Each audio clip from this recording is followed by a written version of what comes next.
All attendees are in listen-only mode.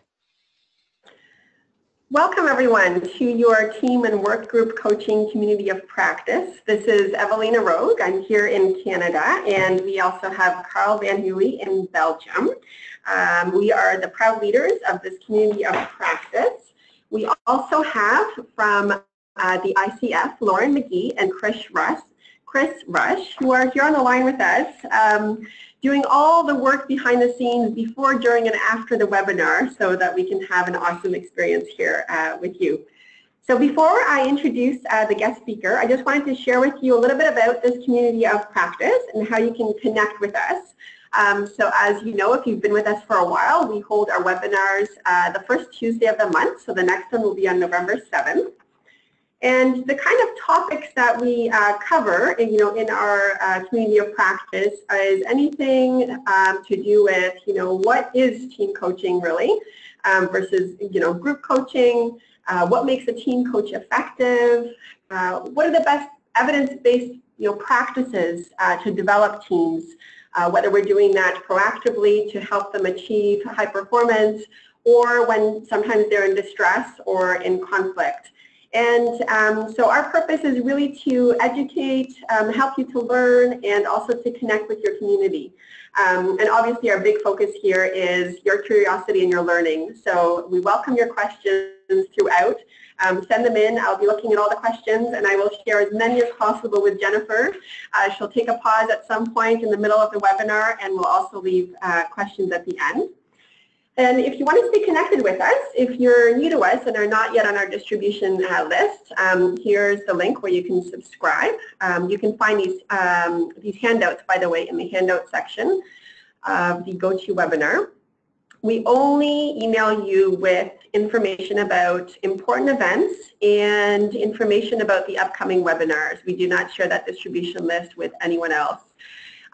If you'd like to email us to share any feedback about webinars, if you have great suggestions or ideas for future content or speakers, or if you'd like to be a speaker yourself, you can email us as well. And you can join us on LinkedIn, Facebook, and Twitter. So we welcome seeing you on our various communities. And lastly, if you've missed a webinar and are looking forward to some of the recordings of our past webinars, you can find them on YouTube, and you can also check out these slides that are archived on SlideShare. And finally, for those of you that are calling in and are not signed in to GoToWebinar, we no longer need you to send an email request for your CCEU credits. They will be provided to you within 1 week of the event. So that's it for the housekeeping slides. I want to now introduce to you our wonderful speaker, Jennifer Britton, and her session on the 4 essential elements of virtual team coaching. So let me tell you a little bit about Jennifer. She has not 1 but 2 areas of expertise that she has married together. So she is an expert, internationally recognized, there she is, on team coaching, and she's also been doing coaching teams virtually for quite a long time. So from connecting with teams across, South America via long-range radio back in the 90s to holding webinars and sessions like this through Zoom and GoToWebinar, Jennifer Britton has spent the better part of the last 3 decades leading and working virtually with teams. She's the author of 3 books. Her latest is the Effective Virtual Conversations books, which has just come out, Effective Group Coaching, as well as From One to Many, Best Practices for Team and Group Coaching. So she shares lots of expertise through those books, as well as her various communities, which she'll share with you at the end. And if you didn't know already, Jennifer was awarded a PRISM Award for Excellence in Coaching in 2016 for her work in developing a coaching culture within healthcare. Some of you may have heard her speak at a recent ICF Toronto chapter event on that. Jennifer is a professional certified coach, board certified coach, and a certified professional coactive coach. So really looking forward to having you, Jennifer. You're a very engaging speaker, and I know you're so passionate about these 2 topics. So welcome, everyone. I'll hand it over to you now. All right. Well, thank you, Evelina. So great to connect with all of you for our conversation today. I want to bring you right in the room. Again, if you have met me, if you've read my work, I'm all about giving you tools to help you do your work more effectively. So a couple of notes on that. A lot of slides today were a virtual call, so you will be able to get access to these slides after the call, so don't try to take notes as we go. I'd like to rather invite you to maybe note down the most important things on paper and also to engage with us. So what you'll find in front of you on your portal is, of course, the chat or the question function. And I will invite you right now, if you'd like to share with us, where are you calling in from? We know that we had over 600 people registered. We have almost 300 people with us today. I think this is testament to just how widespread sort of our yearning to connect in today's disconnected world is, as well as how can we connect more effectively. So just if you would work with us, please turn to your question box or your chat box. Let us know where you're calling in from. We don't have annotation on this platform today, so we can't circle where people are calling in from, but I'm just curious to see, where are you in today's world? And as you're doing that, want to welcome you, whether it's morning, afternoon, evening. I'm calling in from an hour north of Toronto, Canada. As you heard from my introduction, virtual learning along with coaching has been a passion for a very, very long time. In fact, my new book, Effective Virtual Conversations, takes me back to my roots, to when I started out as a virtual team leader in the early 1990s, when I was working across Central and South America, the Caribbean, and for many years we didn't have wonderful platforms like this. We did not have technology that could bring us together. So this has been something, even if you've met me in my writing around group and team coaching, the virtual element is really something that I've been passionate about, looking at how do we do it better, how do we really meet people where they're at, and how do we create more rich learning environments in the virtual realm. And that is today's focus. So Evelina, where do we have people calling in from? Can you see on your portal just the range of countries, any interesting countries that we've got with us today? Yes, and before I get to that, I absolutely have to share this comment that came in from Anne, who obviously attended your ICF Converge session and said it was the absolute best one she attended. Oh, so fantastic. Now, thank you. Get back on topic.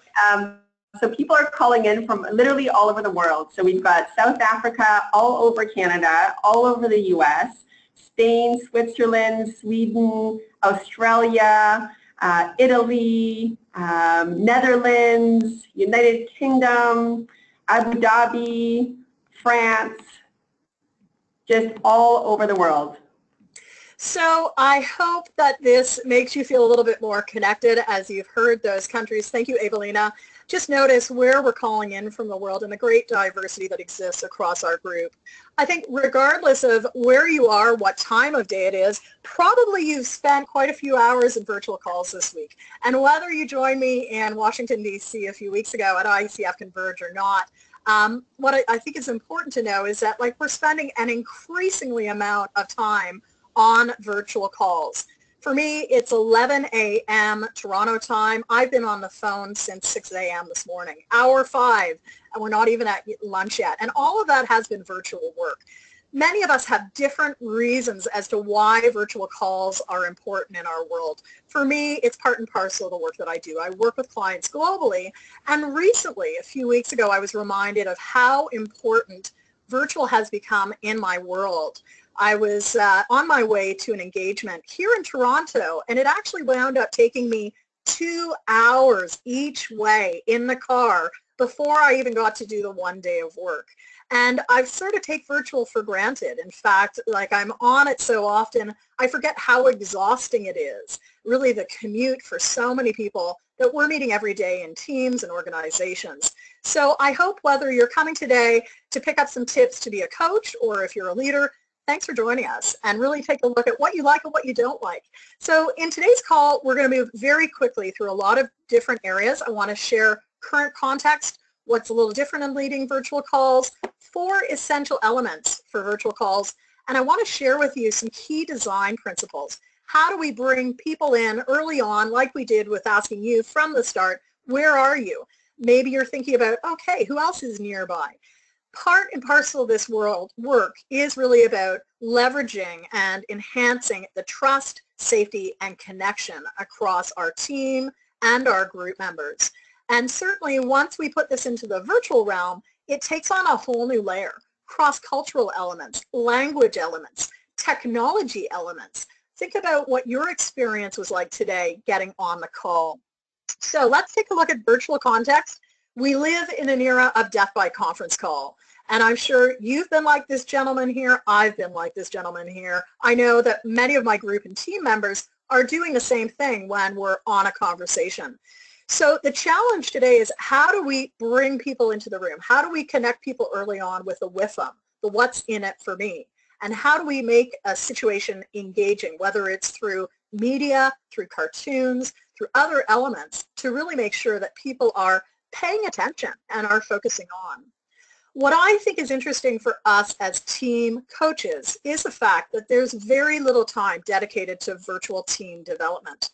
In my new book, I reference some of the latest research around what's happening within virtual teams. And there's a great 2016 report that was put out by R3, also known as Culture Wizard Report. And that study found that only 22% of respondents had participated in virtual team training. That's a pretty low figure. And as a former virtual team leader myself, I know how complex and challenging and sometimes the bottom of the list developing our virtual teams are. So whether we're external coaches coming into an organization, or even if we're virtual team leaders supporting our own staff, it's a real challenge. It often gets to be the thing that is not on our main list. Well, as I was sharing a few weeks ago at the ICF Converge, we have a lot of things happening in our context that are impacting all of us, whether you are in Abu Dhabi, whether you're here in Toronto, whether you're down in Miami, or wherever. Perhaps you're calling in from Brazil today. So we have things like VUCA. And VUCA, of course, is just another sort of corollary for things are very volatile, they're uncertain, they're complex, and they're ambiguous. Volatile, uncertain, complex, and ambiguous. And we're having disruption of all stripes. I say this as someone who was a leader within the United Nations system for many years.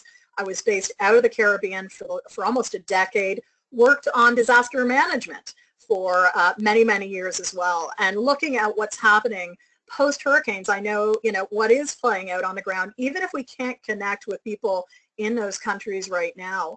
So we're having incredible amounts of opportunity as well as challenge.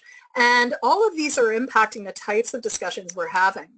As you think about things that are enabling and getting in the way of virtual conversations, I'd like you to think about what are the theme areas, what are the things you're noticing right now in your world. And we'll invite you again to just maybe put in the chat box, what are some of the themes you're seeing contextually in the world of team coaching that you're undertaking right now. As you do that, what I would say is certainly some of the challenges that teams are facing is impact. Impact when you have team members that have lost everything in their homes, in their backyards.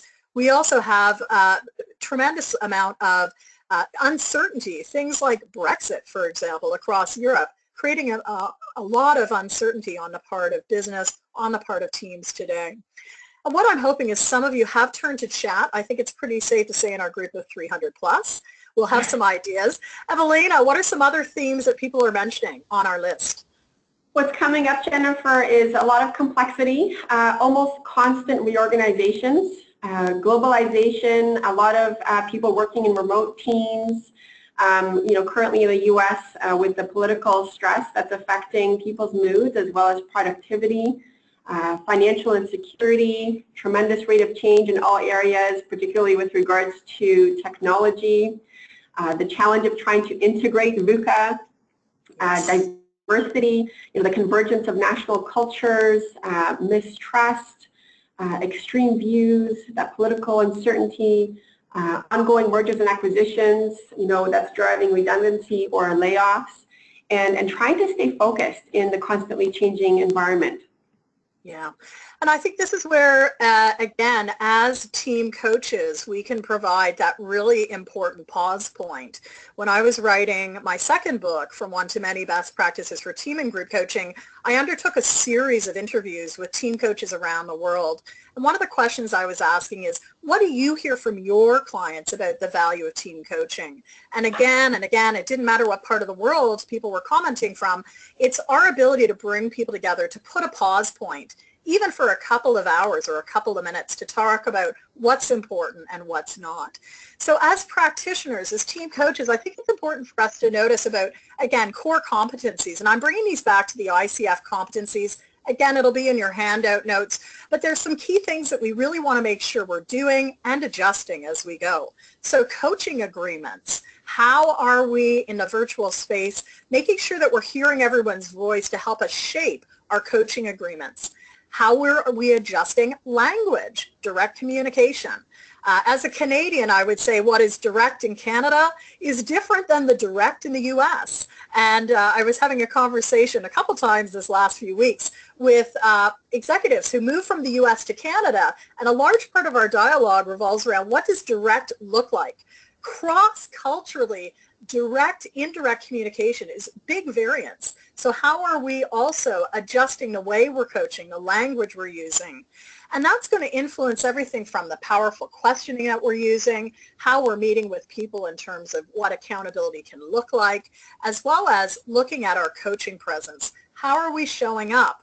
Is my direct, my boldness appropriate for this context or not? And again, sometimes you can see us like I'm doing today. I can't see you though, but a lot of our tone, our intonation, our messaging, of course, comes through our spoken word and the way we're speaking. So core competencies, as I continue to assert, always will stay the same. Virtually, we want to be aware of the nuances here, and we do want to make sure that we're keeping an eye on a couple of things. Number one, pace. So in today's slide deck, you're going to notice there's a lot of different slides. In part, that's because in order to keep pace change quick, which is quicker than the in-person realm, I'm going to be moving through content a little bit faster. You'll also notice these different interactivity breaks we've done. I've had you note on a map or go to chat, let us know. I've also had you let us know again through the last question around what do you see in your context. If we were on a platform like Zoom right now and there was the ability to do this, I would get you to be pulling out your pens. So using annotation as a great interactive function, which for our kinesthetic learners, people who learn by doing, actually helps them stay in the room. Where we start seeing some of that death by conference call is when people are starting to disconnect. Their learning styles aren't being met. They may not be auditory learners, and they may have no visual cues to keep them focused. So key in this work is pace and interactivity, as is being comfortable to bring to the forefront the diverse perspectives that are at play. Cross-culturally, there's a whole layer of learning that can take place, not only across language, but across understanding as to how and who we are as different peoples of the world. That's been my world of work over the last 3 decades, working here in Canada, but more importantly, in the first 15 years of my global career. I'm always amazed at learning something new each and every day, and that also influences how we show up and the connection and trust we put into others. So this is another layer to be very aware of when you're in the virtual learning space. Where are people coming from? How do they want to connect? How are they building trust? What sort of context are they in relation to trust? In addition to these, I think we want to lead by setting people up for success. So some of the very practical and tactical questions that you want to be asking yourself are these 5 questions here. What barriers are people going to face in their learning process or the discussion? What pre-work will support people being ready to learn or being ready to engage in the coaching conversation? For many years, I've talked about the importance of using pre-work, whether it's an assessment or whether it's a reflective question, whether it's the wheel of life or the wheel of leadership, but getting people before they come to a virtual conversation, whether it's a group or a team, to do some pre-work so that they can engage in the conversation. Also, another way or another question to be thinking about so we can set people up for success is, what are the goals people are wanting to work on? And of course, we know this is foundational to the coaching process. So virtually, in addition to the platform we're using, whether today, I think we're on GoToWebinar, had to look for a bit, where are we today? We also want to maybe have some LMS functionality, learning management system functionality. Whether you're using, years ago when I first started out, we had Yahoo groups, and that was how we connected and shared files. Today we have Slack. Today others are using secret Facebook groups, not private ones, because private ones are searchable, but secret Facebook groups. For me as a Canadian, I value privacy, so I have set up, teachable sites that many of my group members can come to connect in, and if we're using a team-based environment, teams can use it, or we can use the organizational team system, as long as we know that it's not searchable, that it's not actually accessible by others in the organization. So setting people up for success starts way before we even get on a call with the team that we're working with. We want to think through these 5 questions, and we also want to think through what's going to enable the conversation and what's going to get in the way. So with that, I want to quickly move us into 4 essential elements. As we're thinking about this, I'd like you to note for yourself, where are you with each one of these? And how are you doing this in your own work? So number 1, I'm going to come back to in a few minutes, is really a reminder that's all about the group or the team that you're working with. Our platform choice, the design of the session, whether we're meeting for the 2-day offsite with a global team or whether we're trying to do it across several months because we don't have budget to bring people together. We always want to meet our groups and teams where they're at, and I think especially around this platform choice, we can really find ourselves in some interesting conundrums in the virtual space. A few months ago, as I was transitioning back to work, I had some surgery a few months ago, and I was transitioning back to work, working remote, and having to meet with a team. The team was in Toronto, I was up north, and I was not even physically able to travel in a car all that distance, but I could meet with them on Zoom. So I knew we were going to be in a bit of a challenge. Well, first of all, we found out that they couldn't access Zoom. Luckily, we were able to do that before the call started, and so we had to use their platform. Well, with their platform, there was no interactivity. They could see me, but I could not see them. So immediately our conversation had to totally change. And as much as we looked at the set everyone up for success, we had agreements in place, we had a connection that sort of worked. They had given me direction that they wanted to talk about feedback that day. And I hadn't had a chance to do any pre-work because people were coming in off summer holiday. What I did, though, is bring in a visual anchor point. And so, in fact, the conversation that day was about feedback. And what I simply did, because I could not see them, is I showed this slide. And I simply asked this team of 15 people, what does the word feedback mean to you? I didn't even know if 15 people were going to be in that same conference room in Toronto. I didn't know where they were, who was coming and going. All I could ask them is, okay, let's start with one of you, and I want you to share with your team members, as you look at these icons, what's important for you in terms of receiving feedback. We did a round all around the room, all around that table, where they could see each other and they could speak to each other. And in fact, this is what we know as team coaches, that the conversation is not about the team's conversation with us. In fact, it's about the team's conversation with each other. So in fact, this platform challenge of me being sort of the add-on, just calling in and not being able to see them, it didn't matter. It was more about them being able to share with each other what was their preferred way to receive feedback. And as you can see here, we have no words other than feedback. We have a lot of icons, which again, icons are something in today's multilingual, multicultural world that has many, many different meanings. But icons allow for each one of us to speak what is true to each one of us. So what actually worked out very well, the full hour together circled around 3 questions. My first round was, let's hear from each one of you as you go around and talk with each other.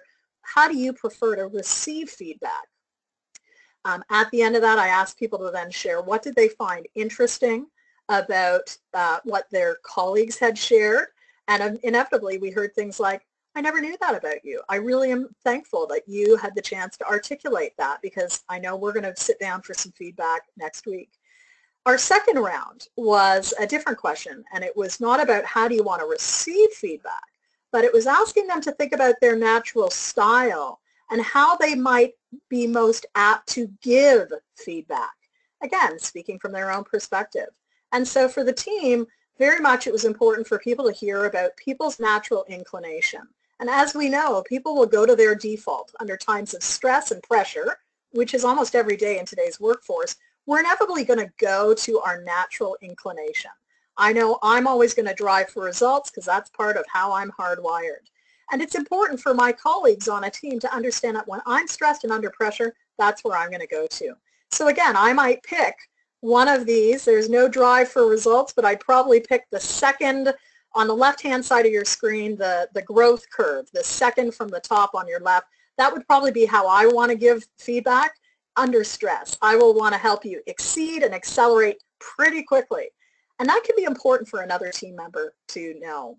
So as we get it back to virtual, key to virtual is having some compelling visual anchor points. As you've been looking at this slide, notice what's happened with your engagement around this slide versus all the ones that had lots of text. So more text coming. Number 4, and again, something to keep in mind is keep it simple, not simplistic, right? With so much complexity around, how do we meet people where they're at, and how do we keep it simple? So again, I'm come from the experiential education movement decades ago, but I really believe in the power of like getting people's hands dirty so that we can have dialogue. And I like this photo because it really reminds us that people want to communicate their ideas in different ways, whether it's drawing out my light bulb or whether it's sharing a puzzle piece, whether it's going to, you know, the dominoes that are standing up or it's looking at the Jenga. How do we keep it simple and how do we bring in various approaches so that it is an engaging call? One of the traps I think that we fall in, again, bringing it to the virtual layer, is we try to get people to do too much. It takes time to set people up. So think about how do you keep things simple for your group. If they need to have a pen and a piece of paper and markers, have you communicated that well in advance? Have you let people know that they need to have the puzzles handy, or else you're going to need to take a break and, you know, get people to do that. So virtually, what's going to keep it simple? And with that, there are a number of key design principles. I just wanted to really flash these at you to see which words jump out. Again, there's a whole theory and a whole system of design, instructional design. When we look at it through the virtual lens, we want to do a number of things. And for years, I've been talking about PEBBLLES, etc. Now, I know PEBBLLES has a typo. It's because there's more. Less is more, but we also need to make sure that we're connecting people back to the workplace. In very brief, key to this work virtually and in design, it's about preparing and practicing, right? It's much harder to wing things in the virtual realm. While you can do it, it really is something that you'll want to do and attempt when you're comfortable with the platform. We also want to make sure that we're clear and leaving time in our programming for people to share expectations. For years in my writing, I've called this ways of working, the WOW, ways of working, or terms of engagement. Others might call it, you know, your ROE, or other languaging around what are the expectations? How are we going to operate together? And what are people expecting from the call? If you want to make it interactive, let people know that. We also want to make sure that we're leveraging things like breakouts. And I just wanted to flag a call that I did actually yesterday that you can access online at the new book website. It's effectivevirtualconversations.com. In launch of the new book, I'm doing a series of 30-minute calls on different topic areas related to the virtual realm. And I think breakouts are one thing that we don't often leverage enough. It is something that is incredibly easy, but many of us shy away from it because we're worried technology will not work.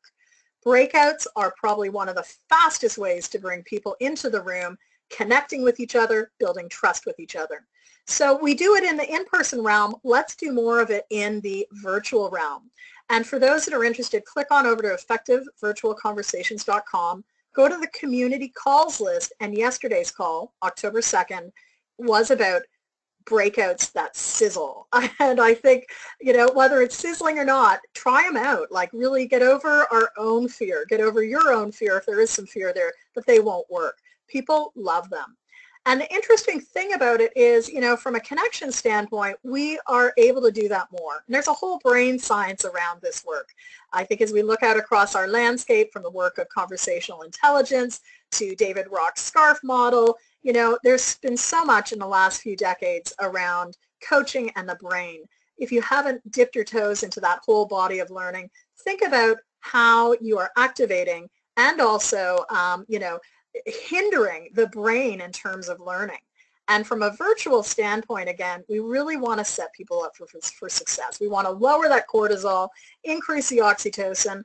I still am yet to find any studies that demonstrate that, in fact, oxytocin, which is often known as like the team bonding glue, can happen virtually, but I think it probably can when we're streaming and seeing each other. I'm going to leave the rest of these up here rather than try to swing through them. It's sort of midway. I want to check in with Evelina, see if there are any questions or comments that have come so far, Evelina. Yes, a number of questions, Jennifer, and one of them was just to back up a second, because they're wondering, what is that website that you mentioned again for the breakout session? So it looks like the book, EffectiveVirtualConversations.com, EffectiveVirtualConversations.com. And at that, you'll find resources around the new book, you'll find a blog, and you'll find community calls. If you're interested in the breakouts call, please reference the October 2nd call on breakouts that sizzle. If it's easier to find, you can find me on Facebook at Effective Group Coaching, and I will, you'll actually see a link to that call from yesterday on the Effective Group Coaching Facebook page. So Evelina, does that help? Yes, thank you. Okay. Anything else that you want to wrap in here as well? Yes, a couple other questions came up. So you talked a lot about how do you, set up the structure and design the virtual sessions so that you're setting people up for success. A question came in from Sion, who's wondering, how do you really know when the team is engaged when you can't see them? What kind of cues do you look for? So cues that I'll be using, and I'll be leveraging things like breakouts, chat, and annotation. If we can't see each other, if these things are available in the platform we're using. And I also want to acknowledge some of you may still be doing conference call team coaching as well, which has benefits for many reasons, but it will not have chat. You can do breakouts on many of them. So I am looking for, like, are we bringing everyone's voice into the room? If this is a team of 8, am I hearing from everyone? For many years, I've also shared with coaches this notion, I share this with the groups and teams that I work with, is as we get onto a conference call, let's draw out a virtual table. So hopefully you can see that. It's a little faded. I don't have a thick marker with me right now, but I'll reach behind me to get one. And wouldn't you know, I don't have one. But it's just simply a virtual table. So if I'm on a conference call, I'll actually go around the room to make sure that we're hearing from everyone in the team so that we know that, you know what, I have heard from Sujit, and I've heard from Anna, and I've heard from Darren, etc., etc. So there's lots of different ways through these more engagement strategies that we can be making sure that we're bringing people's voice into the room. A second layer of this, of course, is, are we engaging people in a way that they want to be engaged? You have visual learners, auditory learners, kinesthetic learners. Coaching as a platform, or coaching as a modality, let me say, is a very verbal channel. And, you know, certainly not everyone is an extrovert. Not everyone may feel comfortable sharing something. So this is where annotation, where people actually pick up their pen, and I have pen power right now. I'm sorry that not everyone does. You can actually write on the screen. So one thing I'll be doing is maybe asking a team, if I'm putting up a list, I'd like you to check mark the things that, you know, are really important to you. That's a very quick way we can bring people's voice into the room. Second question to the team might be, now circle. For all of us, we'd like your input. Circle the thing that's most important for this team to address so that the team can be moving forward. And maybe we have 9 out of 10 people talking about, it's about us as a team embracing the chaos. Well, not everyone may feel comfortable articulating that, but through annotation, through polling, also through, again, checking things off. Chat is another way to do it. We may be bringing more words into the room. So I hope that's a little tip there. Again, these are all small tips. Think about how you can adjust them for your context and the platform that you have. Evelina, do we want to take one more before I move on to this important topic of trust and connection? Sure. So this is a bit of a big one, and I imagine it's probably on many people's minds. So it came from Johan, and he said team coaching is really hot in the Netherlands, as we know it's hot everywhere else. And you talked about that the team's conversation with each other is really the core thing that we're working on as a team coach. Yep. What happens in a situation where you have a manager who is perceived by the team as being the one that is contributing to the dysfunction, and the manager hires a team coach to fix the team?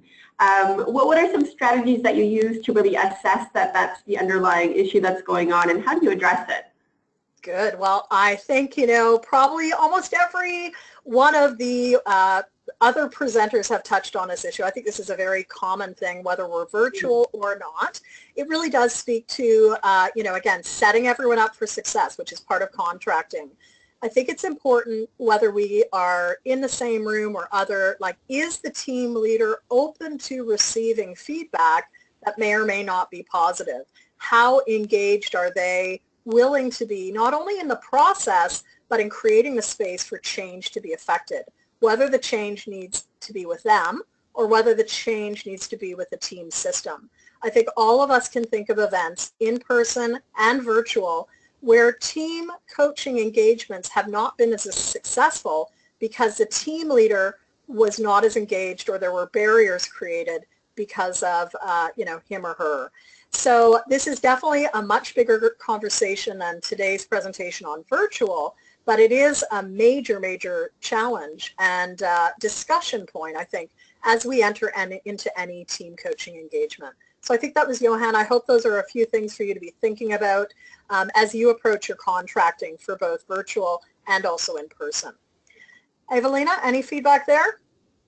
No, that's wonderful. They said thank you. Just one really quick one. Can you just share what your favorite 1 or 2 platforms are for group coaching? So group coaching, team coaching, I think with the advent of Zoom, it's a wonderful platform because usually we can see each other. We can move into what I call the Hollywood Squares version, where you can actually see people. And don't underestimate the trust and connection. I'm going to talk a little bit with whatever time we have left on trust and connection. There's something very powerful about people being able to see each other in a team. And I say this, having managed teams, like my last 3 years of work with the UN, I was a sub-regional manager. I supported staff, national and international staff, in 10 countries. The first question I asked my assistant when I started was, this is fantastic. How do we share learning across the team of 30 people? And she looked at me like I had grown a third eye. And she was like, oh, but Jennifer, we don't bring people together. And I was like, we have to. This is a missed opportunity. And she's like, oh, there's no budget. Well, I'm a bit of a renegade, found the budget, and started to institute. This was, 15 plus years ago, an annual 2-day meeting where we brought people in on a shoestring budget, brought people together for a 2-day, almost like it was just like a whole lab of discussion. We first called it a retreat, but we realized it was more than a retreat. It was sharing, it was learning, it was everything. Could only afford doing that once a year, but moving from a phone-only environment where we had experts of all kinds, finally being able to come together, share and break bread together and, talk about resources like night and day, transformed the work that we were doing. And so with that in mind, I'm a real proponent. Wherever we can, let's allow people to see each other. If we can feasibly bring people together, let's do it. And again, I worked for the UN for many, many years. I was always in the field level. If we could make that happen in a shoestring budget, I think many organizations can find budget to bring people together. And if we can't, let's look at how do we make it easier. I do a lot of work with Canadian business, and as you know, second largest country in the world. with many of the client organizations I work with, I either work with their national learning teams or I'm brought in to start piloting virtual programs for them. For some Canadian professionals, they're having had to travel 3 days each way, no joke, to get to a session in Toronto. And that's an incredible cost to business. Is it worth the risk of now saying, how do we bring people together on WebEx, even if we can't see each other, or go to webinar? And I'm not discounting any of these great platforms, but there's always pluses and minuses to each one of these. So you're going to want to do your own research again. It is constantly changing. For those that have effective virtual conversations, my new book, I go in the book into Appendix A is all about the different platforms that are currently in existence as of April of this year, and pluses and negatives to each one. We want to try to use breakouts, or maybe we can only use animation. So I do a lot of work still in the e-learning realm, and I've included this animation here to just illustrate even bringing a coaching conversation to life using animation can add a whole new layer of understanding. And I saw this in some of the work. Evelina mentioned that one of my client organizations received the PRISM Award, and we used a lot of animation to start bringing these micro coaching conversations to light. We could not bring people together always through workshops. So how do we make on-demand learning environments work so that people can hear the conversation and practice the skills? So I'm going to keep us moving because obviously much bigger sort of focus. I've already mentioned this one, but again, the value of team coaching, if we bring it back to team coaching, is how do we create that reflective pause for the team? And we may not be able to do the offsite. What I have found in the last 14 years of my own business is we can do virtual retreats. And that was something back in 2005 I found that I had to pioneer in part because I gave birth to my son. He's now 12, but I realized very quickly as a new mom and a business owner that I was no longer able to travel the world, in part for security reasons, in part because I just needed to be home near my son.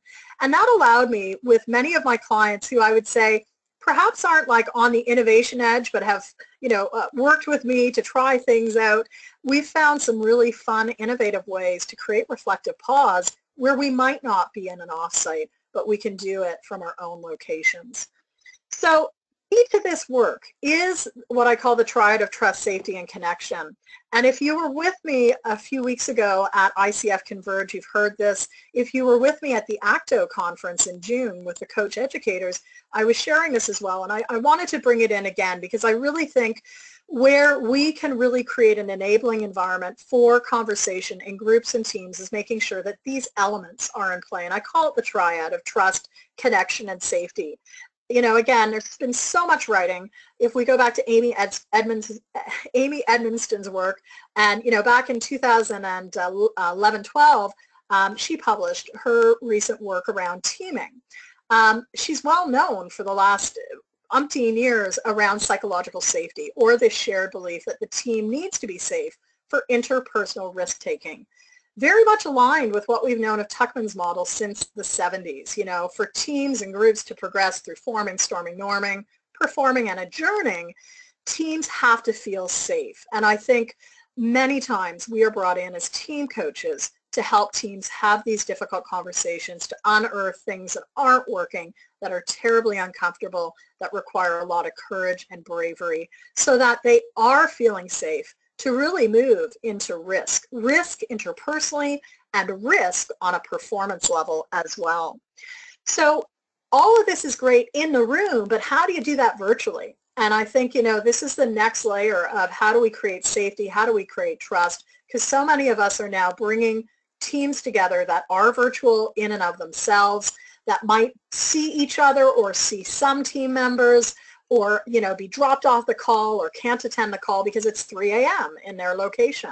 So there are some very simple things that we want to do. I've got a whole chapter dedicated to this in the new book, Effective Virtual Conversations. And I wanted to share these excerpts with you today because I think it's really important that we think through how do we clarify things in creating safety? How do we clarify purpose? How do we co-create shared agreements? How do we provide a roadmap of where we're going? How do we help others connect with others in a deeper way? And things like, how do we use a platform that's appropriate? And how do we use the best platform that is going to really enable a conversation?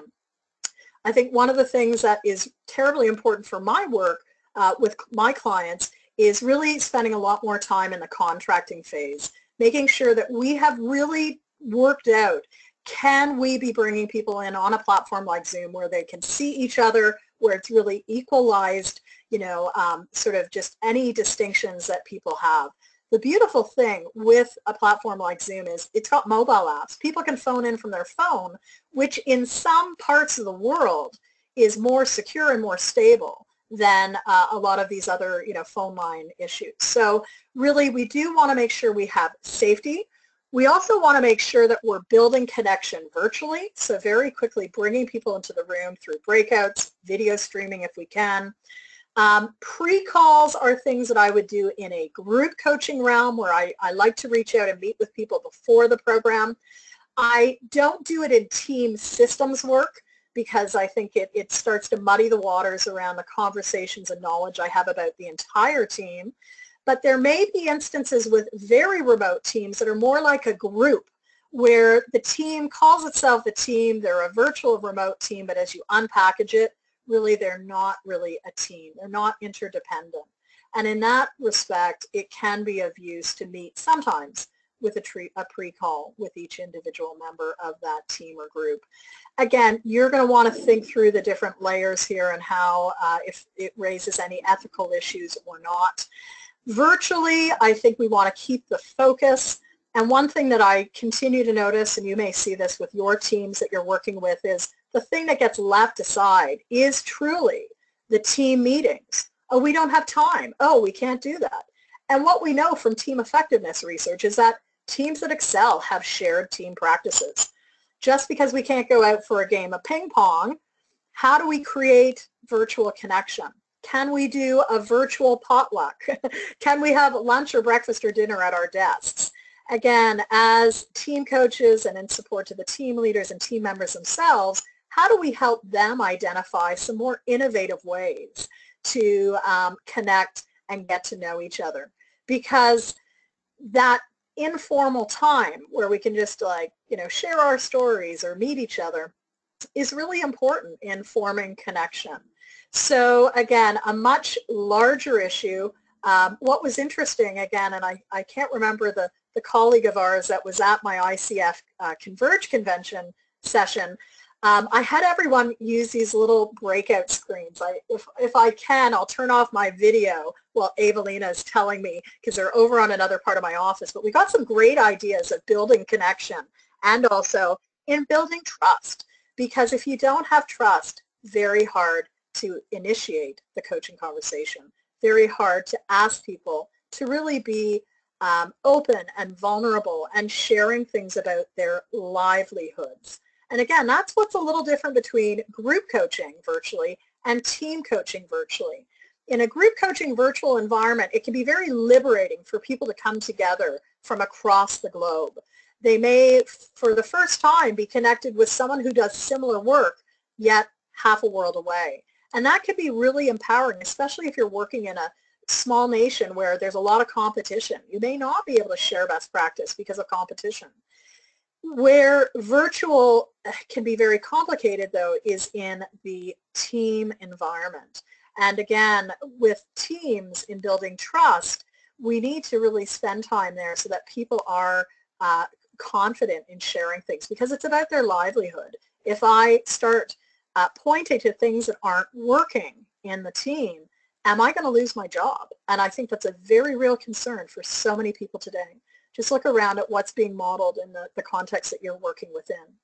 So it's really important that we think about how we're showing up and building trust in the virtual domain, doing things like walking our talk, following through, being fair, making sure there's equal airtime, making sure that we're pointing the team back to agreements they've made for themselves. So I hope that, as you think about going forward with your work, many of these tips around building the trust, safety, and connection are going to be simple things that you can incorporate in your work. So we're going to go to questions in a moment. I also want to share some of the great suggestions we had from colleagues. But as I do that, I'm going to ask Evelina to just start prompting us for some questions. I'm going to stop my video so I can step away to grab these blackboards and just some tips on things that you may want to check on after today's call. So I've got a number of resources that I've uploaded. One is on the TRIAD of trust, connection, and safety. And you can download that at a special page I've started, bit.ly/COP OCT 2017. And I've already mentioned the Effective Virtual Conversations resources. So with that, Evelina, any questions? What questions are coming up?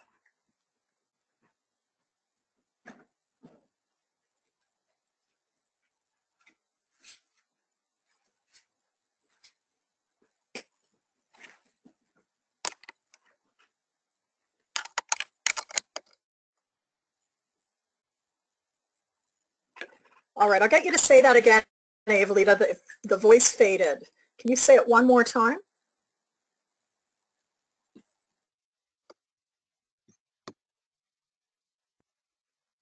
All right. So I am back, but you can't hear me now, I think.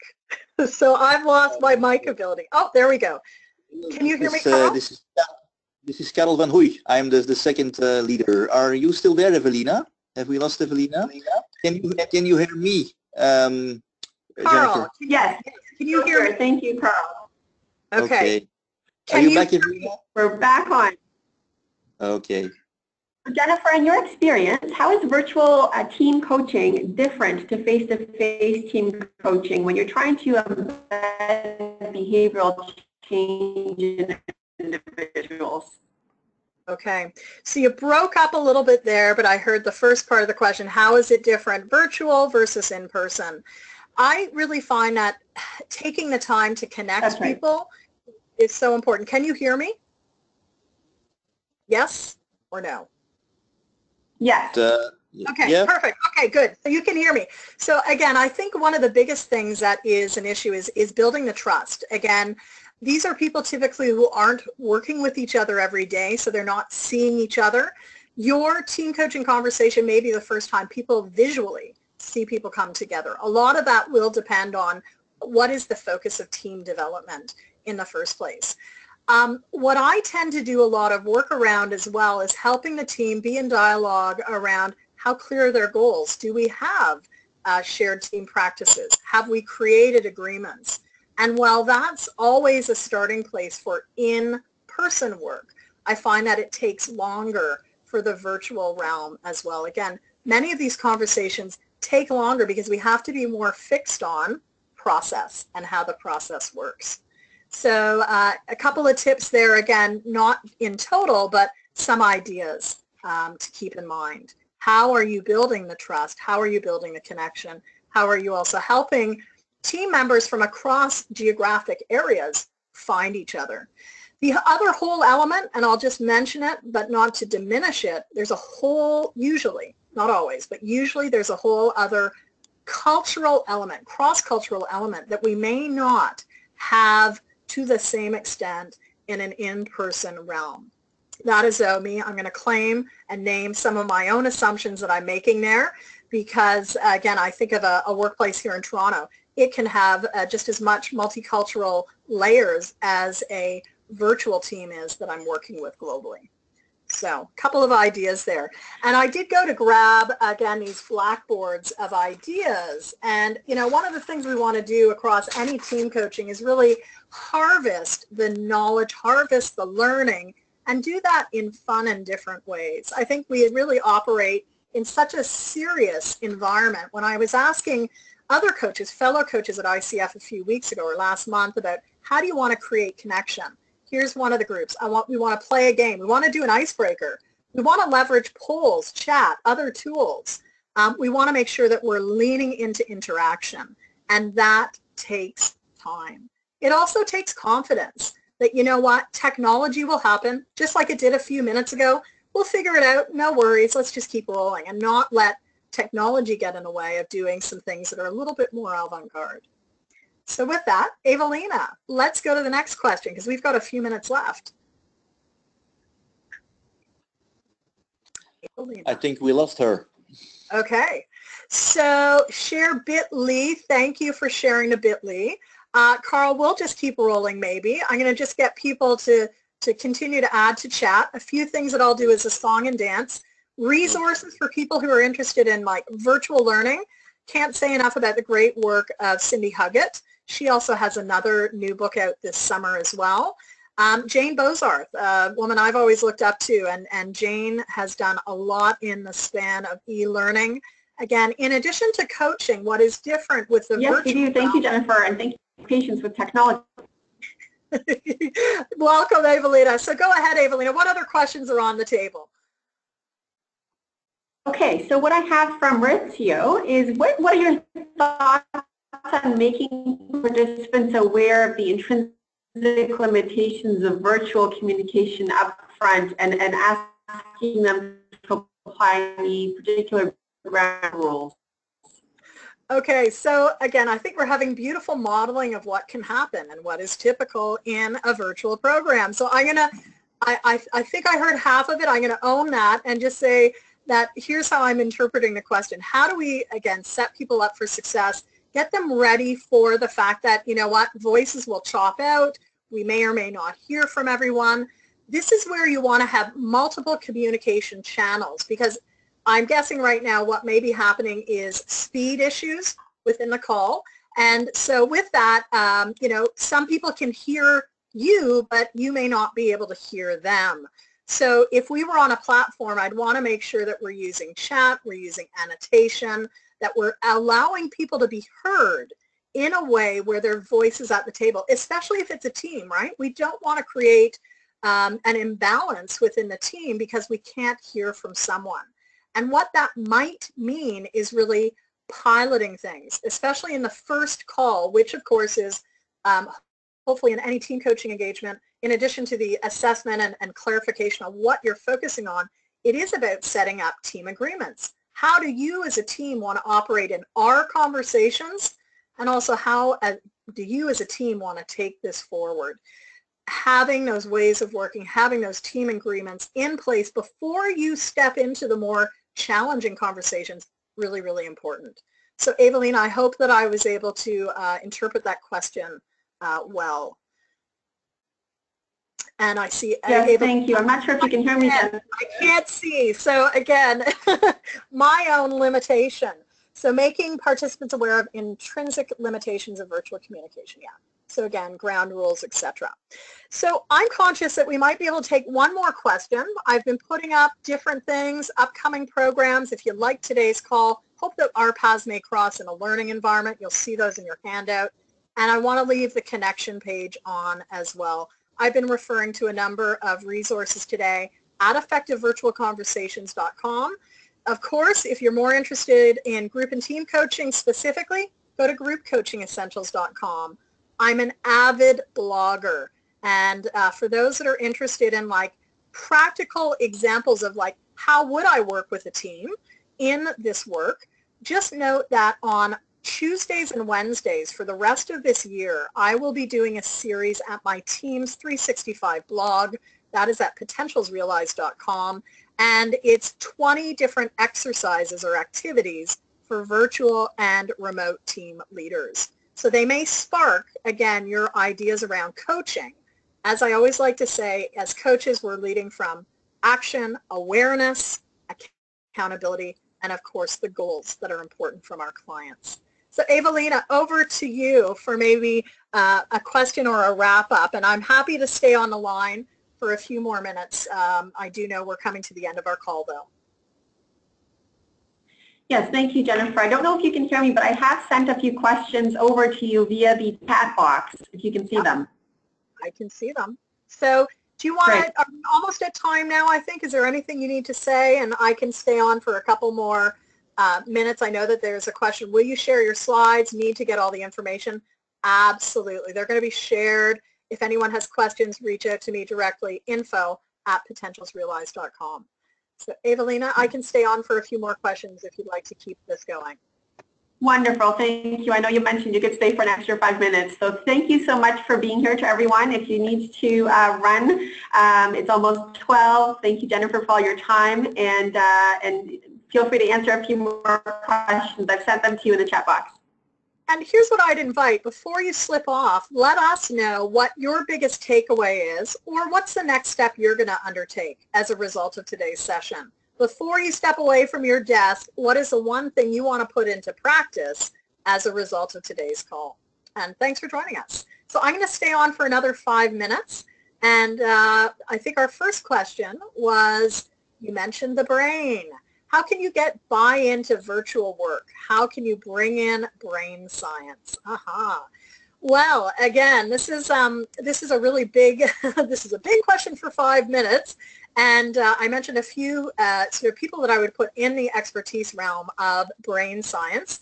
I would always make reference to David Rock's work, as well as the work of Judith Leiser. I'm just going to take a drink here. So whether it's conversational intelligence, a SCARF model, or cognitive psychology, again, we've known for many, many decades about some of these things that work in the brain. I personally did my undergrad work. I did a Bachelor of Science in Psychology at McGill in the late 80s. And I was really fascinated in those days into what we called then cognitive psychology. What is today neuropsych? And how does the brain learn? Again, simple things. How do you bring in brain science? Even the tips that I was providing today about like getting people in the room. So there's something called the latency and recency effect. We remember things at the start and things at the end. If there are key messages, or if you really want to like hone engagement, how are you helping people at the start bring themselves into the room? So you'll notice I asked you the question, go to the map, right? For 300 people, we can have 300 people indicating where are they calling in from. At the end of the call, and this is something we all do naturally as coaches, hopefully, which is, what's your next action step? Or as a result of today's conversation, what's the one thing you're going to put into play? So even as simple as latency and recency, what we've seen in like recent years is a lot more burgeoning. Whether we're looking at the science of happiness, whether we're pulling in from positive psychology, and I was just referencing earlier this morning the work of Richard Boyatzis and his PEA-NEA. So one of the things we can do as coaches to open up the positive emotional attractor network. That's a whole part of the brain. Again, I think for many of us, this is an ongoing learning opportunity, and I would really continue to point us back to ICF for ongoing continued development, which is part and parcel of this work with teams. Again, I would say evolving important threads in this work virtually, not only brain science, but understanding, the whole intercultural lens of things, not only for the people we're working with, but also the lens that we bring as practitioners. What are the biases I bring, for example? As I approach any group or team, I need to get very conscious of my Canadianness. I need to get very conscious of who I am as a practitioner, my power and privilege, and how that is translating in the virtual realm. So that's a whole other layer and body of work. Again, in the new book, Effective Virtual Conversations, I really go into more of that in terms of the work of Hofstede and things that we have learned in the intercultural realm, which is yet another body. So I hope that today has not put people into overwhelm, but is really a place of, this is an area for ongoing learning for ourselves, as well as the teams that we're working with. And very much, I think it's an opportunity, just as we approach it, right? The way we show up in conversation, I think also has a tremendous ripple effect with the teams that we're working with. If we are showing up as anxious, oh, technology isn't working, that's going to put the people you're working with in anxiety as well. Technology happens. It's inevitable. This is why, even on a call like this, we have people who are dealing with technology throughout the day so that we can have the conversation. I really hope that you are leaving our time together with some inspiration about how you can more effectively serve the teams that you're working with. It's tremendous work that our teams are doing that are impacting the world in so many different ways. And it really comes back to what are the types of conversations they're having and how do we help them have better conversations with themselves. So there's obviously a lot of other questions. I'll take one more here. What solutions for virtual coaching of teams that have a few resources? E.g., I'm currently coaching impoverished students that can't afford Wi-Fi or data on cell phones, and I end up phoning them on the cell to pay for the call, but I can only do that for 5 students at a time. What a great, this is a great challenge today. And when I read something like that, what I'm also automatically going to is how do we create more on-demand learning opportunities that are low tech, right? So and the way I'm reading this is that, there's students, there may be just ongoing, challenges, bandwidth issues are huge, and there's a data issue behind it. For many people in the US, you don't bounce up against data issues. For me in Canada, and when I'm working in remote Canada, how much data am I using when I'm streaming? That becomes a real issue.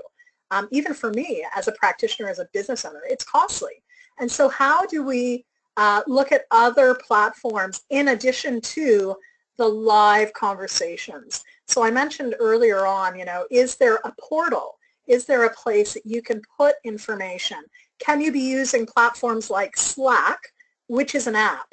So Slack is an app, and again, it doesn't use as much data for people to communicate real time. Can you be setting up a Hangout, which may also use less data, may or may not be as secure though? So on all of these platform choices, we want to be looking at accessibility, we want to be looking at cost, we want to be looking at security and privacy and confidentiality, in addition to lots of other things. So I want to thank you again. I think we're almost at the time. Evelina has said a wide range of takeaways from your session, Jennifer. I really am pleased with how today's session has gone. I know that we've had some tech challenges, but you know what? This is part and parcel. So we've managed through it. How do you engage your learners to work through it as well? And with that, I think I'll pass off to Evelina to just say what you'd like to say, Evelina, to wrap up our call today. Great. So not sure if everyone's going to be able to hear me. We can hear you right now. I wanted to, on behalf of ICS and myself and Carl, want to say thank you so much for this. So I will fill in the dots, and I think Carl is still here on mute as well. Thank you for having me. It was a pleasure to be here today. Carl, I think you're in the wings, so is there anything you'd like to say as part of your collaborative leadership? Task information session that was so engaging. Love your passion. Thank you. Thank you. Take care, Jennifer. Take care, everyone. Take care, everyone. Have a great... Bye-bye. Bye.